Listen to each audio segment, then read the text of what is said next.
పెళ్ళైనా పండగైనా వేడుక ఏదైనా పట్టు చీరల ప్రత్యేక వేదిక వారాహి సిల్క్స్. బట్ ప్రీతం ఇప్పుడు పెద్ద తెరకి, బుల్లి తెరకి పెద్ద డిఫరెన్స్ ఉండదు. అదేమో ఇయర్‌కి ఒకసారి సినిమా రిలీజ్ అవుతది. బిగ్ స్క్రీన్ మీద చూస్తాము. తర్వాత ఓటీటీకి వస్తుంది ఇప్పుడు. బట్ ఇక్కడేమో డైలీ ఎపిసోడ్ లాగా మాకు కనిపిస్తూనే ఉంటారు. బట్ ఇది కూడా సినిమాలాగే. అంటే హిట్ సీరియల్స్ తీస్తేనేమో ఒకలాగా ఉంటుంది కెరియర్. చిన్న చిన్న సీరియల్స్ లేకపోతే రేటింగ్ లేని సీరియల్స్ చేస్తే ఇంకోలాగా ఉంటుంది కెరియర్. ఇప్పుడు 'మనసు మమత' అంత రేటింగ్ ఉన్న సీరియల్ అసలు నాకు తెలిసి ఎవరైనా కానీ ఇంపార్టెంట్ మ్యారేజెస్ ఉన్నా గానీ, ఒక హాఫ్ అన్ అవర్ స్కిప్ చేసి తర్వాత ఎళ్దాం సీరియల్ చూసి అనుకునే రోజులవి. ఆ సీరియల్ తర్వాత ఎందుకని అంత అనుకున్న రేటింగ్ సీరియల్ చేయలేకపోయావు నువ్వు? బికాజ్ కొంత పాలిటిక్స్ ఏమన్నా నడిచిందా నీ వెనక? పాలిటిక్స్ ఏం లేదు. లేకపోతే నువ్వు చూజ్ చేసుకునే విధానం ఏమన్నా రాంగ్ ఉందా? బేసికల్లీ పాలిటిక్స్ అనేం లేదు. 'మనసు మమత' లాంటి సీరియల్ కూడా నేను ఫస్ట్ ఆఫ్ ఆల్ సీరియల్స్‌లోకి నాకు ఇంట్రెస్ట్ లేదు. హ్మ్. 'జస్ట్ ఎల్లో'ది మాత్రం నేను చేయాలనుకో. ఎందుకంటే నాకు చిన్నప్పటి నుంచి 'Amrutham' is my favourite serial. 'Little soldiers', 'Nanna' ఇలాంటి వాళ్ళ సీరియల్స్ అన్నీ కూడా ఒక సాఫ్ట్ హ్యూమన్ ఎమోషన్స్‌ని టచ్ చేస్తూ లైటర్‌గా వెళ్ళేవి. సో, అంతకుముందు 'జూమ్ జూమ్ జుప్ జుప్' ఇలాంటి కైండ్ ఆఫ్ ఎఫెక్ట్స్‌తో కొన్ని సీరియల్స్ అవును. నడిచేవి. అవును. ఆ సీరియల్స్‌తో కంపేర్ చేసినప్పుడు 'జస్ట్ ఎల్లో' సీరియల్స్ నాకు చాలా కాంట్రాస్ట్‌గా, డిఫరెంట్‌గా, ఇంట్రెస్టింగ్‌గా అనిపించాయి. అండ్ అప్పుడు నేను 'జస్ట్ ఎల్లో' వాళ్ళ సీరియల్ మాత్రం చేయాలి అని అనుకున్నా. హ్మ్. సో, అలాగా ఆడిషన్ ఇచ్చాను, ట్రై చేశాను, ఆడిషన్‌లో సెలెక్ట్ అయ్యాను. 'జస్ట్ ఎల్లో' వాళ్ళ సీరియల్ చేశాను. తర్వాత మళ్ళీ సీరియల్స్ చేద్దామని అనుకోలా. సో, నేను యాంకరింగ్ చేసుకుంటూ నాకు ఫిల్మ్ సైడ్ కాంటాక్ట్స్ ఏమన్నా బిల్డ్ చేసుకోవడం గానీ, లేదా నా యాక్టింగ్‌ని ఇంప్రూవ్ చేసుకోవడం గానీ, యాక్టింగ్ పరంగా మాట్లాడితే 'జస్ట్ ఎల్లో' వాళ్ళ సీరియల్ చేస్తున్నప్పుడు 'అడగిచ్చిన మనసు' చేస్తున్నప్పుడే నా యాక్టింగ్‌ని కో డైరెక్టర్ తిట్టేవాడనమాట. అంటే నీకు యాంకరింగ్ వచ్చేస్తుంది. డైలాగ్ చాలా స్పీడ్‌గా చెప్పేస్తున్నావు అని చెప్పి తిట్టేవాడు. నేను ట్రై చేసేవాడిని. బట్ మళ్ళీ యాంకరింగ్ వస్తుందనేవాడు. మళ్ళీ ట్రై చేసేవాడిని. మళ్ళీ యాంకరింగ్ వస్తుంది. అలాగా ఒక రోజు సమ్‌వేర్ లైక్ చిప్ అంతా కూడా కంప్లీట్ అయిపోయి అన్ని టేకులు చేసాం. Hmm. So, then I realised okay. I have to separate. I have to learn more. So, నన్ను నేను ఇంకా బెటర్ చేసుకోవాలంటే నాకు మిర్రర్ ప్రాక్టీస్ అవసరం. సో, నేను యాక్టింగ్‌ని యాక్టింగ్ లాగా చేయాలి. యాంకరింగ్ లాగా చేయాలి. ఈ రెండిటి మధ్య డిఫరెన్షియేషన్ క్రియేట్ చేయాలంటే నేను ఇంకొంచెం ప్రాక్టీస్ చేయాలి. సో, బేసికల్లీ నేను కొంచెం ఫాస్ట్‌గా మాట్లాడా. ఇప్పుడు నీతో కూడా మాట్లాడుతున్నప్పుడు కూడా చూడు like how fast so, I am talking మాటకారివిలే. యాక్చువల్లీ. ఫస్ట్ నుంచి కూడా మాటకారే మనోడు. మాటకారి అంటే మాయ చేసే మాటకారిని కాదు గానీ, ఇప్పుడు మాయ అనేది నేను యాడ్ చేయలా. అంటే మాటకారిలో కొంచెం ఆశ వచ్చేస్తది కాబట్టి. సో, అలాగా మిర్రర్ ప్రాక్టీస్‌లో కొంచెం యాక్టింగ్ సైడ్ కొంచెం వర్కౌట్ చేశాననమాట.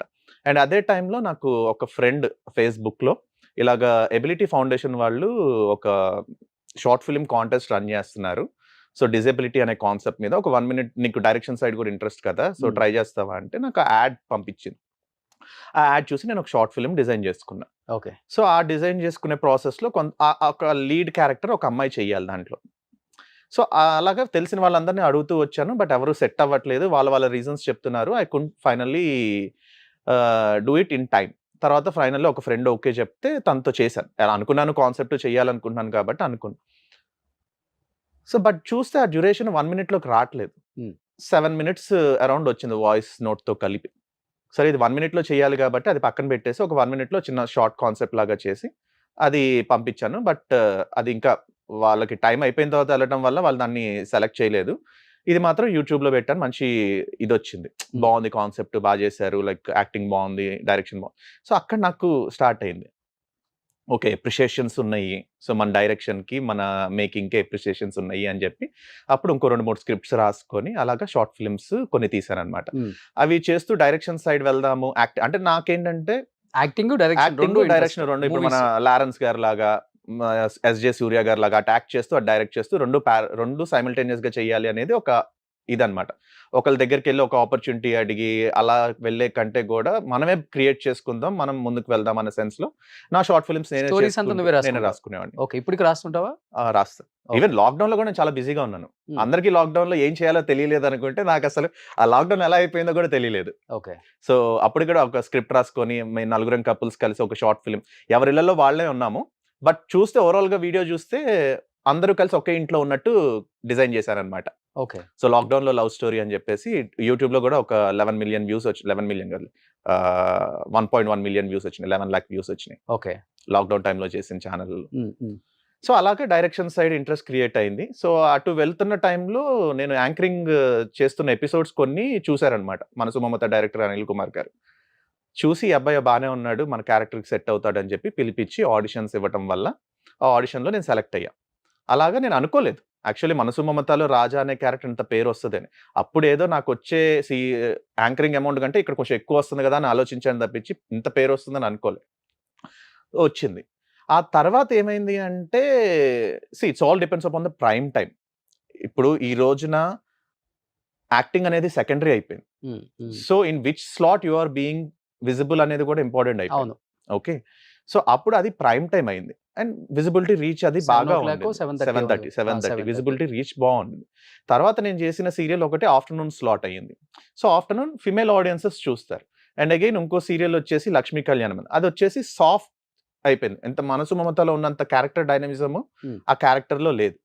సో, సాఫ్ట్‌గా ఒక ఫ్యామిలీలో ఒక తల్లి మాట వినే ఒక కొడుకు ఒక అమ్మాయిని ఇష్టపడతాడు. తీసుకొస్తాడు ఇంటికి పెళ్లి చేసుకొని. అక్కడ నుంచి అత్త కోడళ్ళ డ్రామా ఇవి రన్ అవుతా ఉంటాయి. It all depends upon the writing అబ్బా. ఇప్పుడు Okay. సినిమాలైనా సరే I'm not a fan of an actor. I'm a fan of a character అనుకో బేసికల్లీ. సో, ఆ క్యారెక్టరైజేషన్ ఆ క్యారెక్టర్ ఆ 'మనసు మమతకి' కుదరటం వల్ల అది పెద్దగా పాపులర్ అయింది. సో, తర్వాత అలాంటి క్యారెక్టరైజేషన్స్ అంటే అంత కుదరలేదు. పాపులర్ సీరియల్ అంత బాగా వెళ్తుంది. ఆల్మోస్ట్ ఒక 1300 ఎబోవ్ ఎపిసోడ్సే ఉంది. బట్ ఎందుకని ఓవరాల్‌గా ఆ సీరియల్ వచ్చి 2100 ప్లస్ ఎపిసోడ్స్ ఒక్కసారిగా చేశారు. నేను ఆ క్యారెక్టర్ లోంచి తీసేసి కొత్త వాళ్ళు వచ్చేసారు మళ్ళీ. సో, తీసేయడం కాదు. ఓవరాల్‌గా ట్రాక్ చేంజ్ అయింది. ఇప్పుడు నాకు కంపెనీకి ఏదో ప్రాబ్లమ్స్ వచ్చి తీసేయడం నేను అలా విన్నది కాదు. ఏంటంటే ట్రాక్ చేంజ్ అని బయట నువ్వు అన్నట్టు చెప్తావు కానీ కొన్ని సీరియల్స్ మనం చూస్తూనే ఉంటాం. ఒక్కసారిగా హీరో చేంజ్ అవుతాడు. హ్మ్. ఒక్కసారిగా హీరోయిన్ చేంజ్ అయిపోద్ది. చాలా సీరియల్స్ చూసాం లేదు, మనం. లేదు. మాలో యాక్చువల్లీ గాని, ఈటీవీలో గాని కొన్ని చూసాం మనం. హ్మ్. అంటే టర్మ్స్ కండిషన్స్ వాళ్ళకి వీళ్ళకి కుదరక ఇమ్మీడియేట్‌గా క్యారెక్టర్‌నే మార్చేస్తారు. అవును. చంపేయటమో, లేకపోతే ఫారెన్ వెళ్ళిపోయాడని చెప్పడం ఏవో ఉంటాయి. అలా నిన్ను కూడా తీసేసారనేది టాక్ ఎక్కువ నడిచింది అప్పుడు. తీసేశారు అనేది కాదు హ్మ్. యాక్చువల్లీ. ట్రాక్ పరంగా వాళ్ళు అనుకున్న దీని ప్రకారంగా వాళ్ళకి బడ్జెట్ కన్‌స్ట్రెయింట్స్ ఉండొచ్చు. లేదంటే లైక్ వేరే ఆర్టిస్ట్‌లతో ప్రాబ్లమ్స్ ఉండొచ్చు. బట్ నా పరంగా అయితే వాళ్ళకి ఎటువంటి ప్రాబ్లము లేదు. నేను ఆల్మోస్ట్ లైక్ 2013 జూలై నుంచి స్టార్ట్ చేస్తే మాకు లాంగెస్ట్ ట్రాక్ అది. హ్మ్.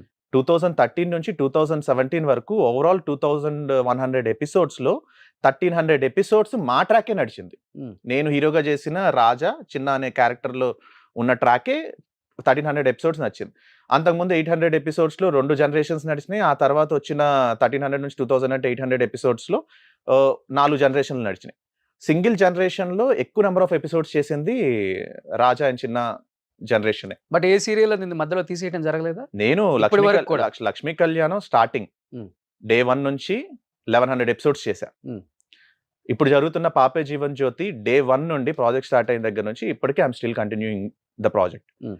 ఇప్పుడు కొత్తగా 'మా ఇంటి దేవత' మొన్న 14th నుంచి అక్టోబర్ 14th నుంచి టెలికాస్ట్ స్టార్ట్ అయింది. ఓకే. సో, బేసికల్లీ నా సైడ్ నుంచి ఎటువంటి కాంట్రోవర్సీస్, ఎటువంటి ఇష్యూస్ ప్రొడక్షన్‌కి ఉండవు. కామ్ గోయింగా అడాప్టబుల్. అంతే. అంటే నాకు కావాల్సిందేదో నేను చెప్తా, కన్విన్స్ చేయగలుగుతాను. వాళ్ళు నాకు అది ఇవ్వగలిగితే కంటిన్యూ చేస్తాను. హ్మ్. చేస్తున్నాను. సో, అంతే.